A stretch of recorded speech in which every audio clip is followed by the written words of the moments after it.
Good morning, everyone. I am so delighted to be here for the second year in a row, as Oz said, moderating this Metro Hartford Alliance Rising Star Breakfast, and it's so nice to see so many of you here today.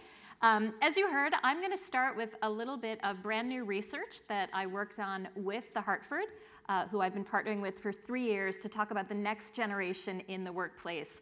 And you are the very first people in the world to hear this research. It was released this morning, so you heard it here first. Feel free to tweet and Instagram and share this. We're going to talk about the Hartford's third annual Millennial Leadership Survey. So I talk a lot about millennials, and it's an issue, of course, very important to the Hartford and to everyone's business. We wanted to share some results that are specific to the Northeast region, but also to all businesses across all industries. And the reason that this is so important right now is many of you may have seen the results of the recent workforce study in May of this year. It was found that millennials are now officially the largest generation in the US workplace overall.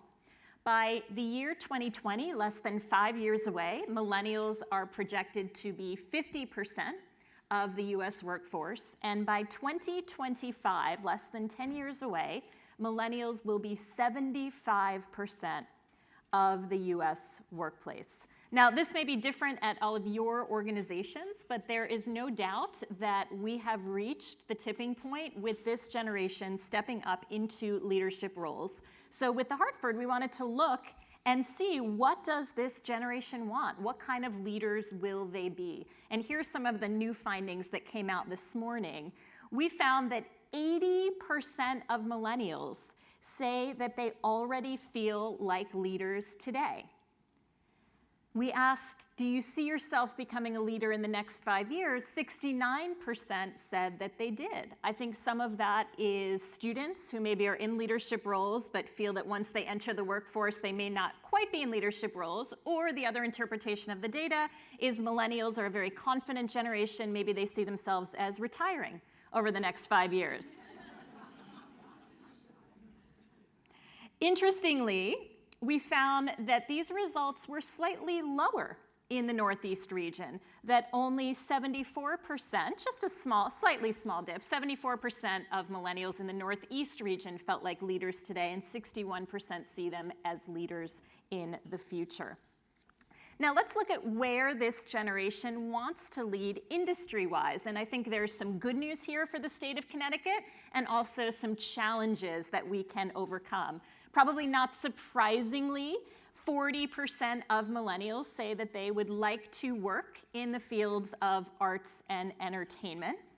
And coming in second, 36%, again, probably not surprising, said that they wanted to work in the field of technology. For the state of Connecticut, let's look at some of the leading industries here. The good news, some of the leading industries, education ranked high on the list, healthcare ranked high on the list, government ranked high on the list. Let's look at the maybe less good news. Real estate was sort of in the middle. Manufacturing and insurance were unfortunately lower on the list. Now, I find this personally funny because I am a consultant with the Hartford. I am a Generation Xer. I work in the field of insurance. My younger sister, who is a millennial, lives in Hollywood and is trying to make it in the arts and entertainment world. So the Pollak family is right on the spectrum here. Regionally, the results are a little bit better for insurance in particular. 8% in the Northeast region, 8% of millennials say that they'd like to work in insurance, and we were also higher in real estate and financial services. So again, not surprising numbers that technology is popular, arts and entertainment is popular, but we wanted to get some insight into what some of the fields that ranked lower could do to attract more millennials. So let's look at those results. I think this is a little bit instructive for us. We asked millennials, what could insurance or manufacturing do to close this leadership gap? What would make you want to work in these fields? The number one answer was, show me a diversity of career opportunities. 46% said, I want to know that I would have options in those industries. Second, not surprisingly, competitive salaries, but I think interesting that diversity of experience actually ranked higher than money. Third was flexibility, work-life balance, certainly very important to this generation. And number 4 was competitive benefits. Things like health insurance, disability insurance, life insurance are still very important to this generation.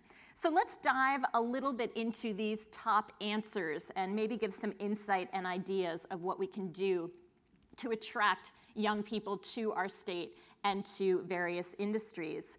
The first is this idea of a diversity of experience. One of the things you read a lot about millennials is that they have the FOMO factor, the fear of missing out. This is a generation that has grown up with the internet, with the world at their fingertips. So of course they want to try a lot of different things. A lot of times millennials get criticized for being job hoppers, but I prefer to see them as experience hoppers. They want to try a lot in their careers. They've been exposed to a lot. So millennials like rotational programs. They like mobility within organizations. They like to have training and development that allows them to build a variety of skills. This also means flexibility in their work and the way that they work in their jobs. So speaking of flexibility, this is a generation that has grown up with the technology to be able to work from home, to be able to work from anywhere, to be able to telecommute. This is also a generation who saw their parents struggle with work-life balance issues, particularly as children of baby boomer women, who were often the first generation of women to be in the workforce and also raising children.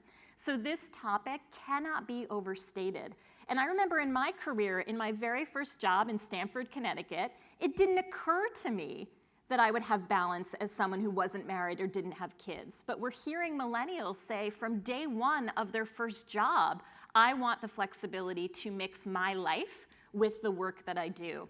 And in our leadership study last year, we asked millennials, if you were in charge of the workplace today, if you ran the show, what is the first thing you would change about work? And the number one answer was work-life balance. So one of the things I say frequently about millennials is I think they want what we all want. Everybody wants work-life balance. Everyone wants some kind of integration. But millennials are going to ask for it earlier in their careers than any of us did. And they're willing to leave employers that don't provide the kinds of situations that they're looking for. Flexibility is another area where, of course, all generations are interested in it, whether there are elder care issues or health issues, or if you just want to take time to run a marathon or work in your community. So sometimes when we appeal to the desires of millennials, we're certainly appealing to all other employees as well. And we'll delve into that topic in detail in our panel. An area that was a little bit lower on millennials' desire list in this year's survey was training and development.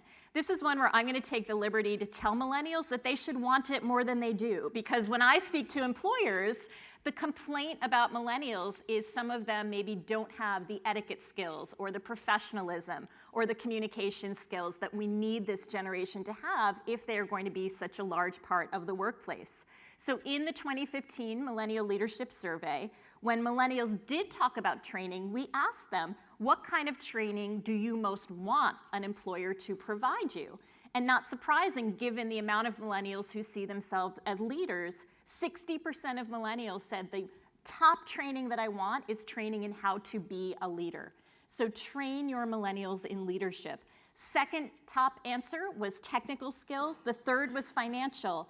And the bottom of the list was oral and written communication skills. Unfortunately, I hear employers saying that that is what they think millennials need most. So I think to interpret these results, and our panelists will give more insight, we need to think about what millennials want, but also what millennials need to become the leaders that we want them to be. Finally, from our results, millennials want traditional benefits. You read a lot about foosball tables and nap rooms and free snacks, and all of that is great, and I'm sure all of us would be delighted to take a nap at work if that were offered to us. But there was a great article in the Wall Street Journal, and the title of it was, "Enough with the Ping Pong Tables." That's nice, but that's not what millennials want. The average millennial has $28,000 in student loan debt. So protecting their income, protecting their ability to work, their finances is very important to this generation. Health benefits, life insurance, disability are still very important to this generation. So that's a quick overview of the Hartford's third annual Millennial Leadership Survey results released this morning. We're now going to ask an esteemed panel of local experts and business people about their experience with millennials and generational change in their workplace. But to leave you with a couple of takeaways, what do you do about millennials in your organization? Talk to them. Engage with them. They are your best recruiters and resource for attracting more young talent. Foster leadership by coaching, mentoring, and certainly training in what they want and need. Consider their expectations about flexibility, even on day one of a junior person's career, and of course, protect their leadership potential with benefits.